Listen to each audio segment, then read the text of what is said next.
બોટાદના સ્વામિનારાયણ મંદિર પાસે એક્ટિવાની ડેકીમાંથી ચોરી, સમગ્ર ઘટના સીસીટીવીમાં કેદ। શહેરમાં રજપૂત ચોરા વિસ્તારમાં આવેલ જૂના સ્વામિનારાયણ મંદિરની બાજુમાં દર્શનાર્થીઓ પોતાનું એક્ટિવા પાર્ક કરી અને દર્શન કરવા ગયા હતા।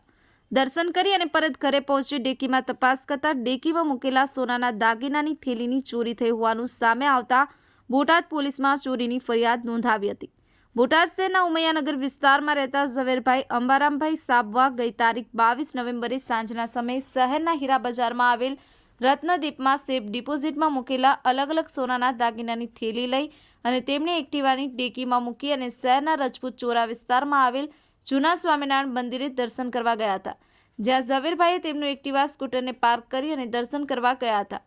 દર્શન કરી અને પરત ઘરે પહોંચી અને એક્ટિવાની ડેકી ખોલતા ડેકીમાં મૂકેલા દાગીનાની થેલીની ચોરી થઈ હોવાનું સામે આવ્યું હતું, જેથી ઝવેરભાઈ સાબવા તાત્કાલિક મંદિરે પહોંચ્યા હતા અને ત્યાં સીસીટીવી ચેક કરતા કોઈ શખ્સ એક્ટિવા સ્કૂટરની ડેકીમાંથી દાગીનાની થેલીની ચોરી કરી જતો હોવાનું સામે આવ્યું હતું, જેથી ઝવેરભાઈ સાબવા બોટાદ પોલીસ સ્ટેશન પહોંચી પોતાના અલગ અલગ સોનાના દાગીનાની થેલીની ચોરી થઈ હોવાનું જાણ કર્યું છે।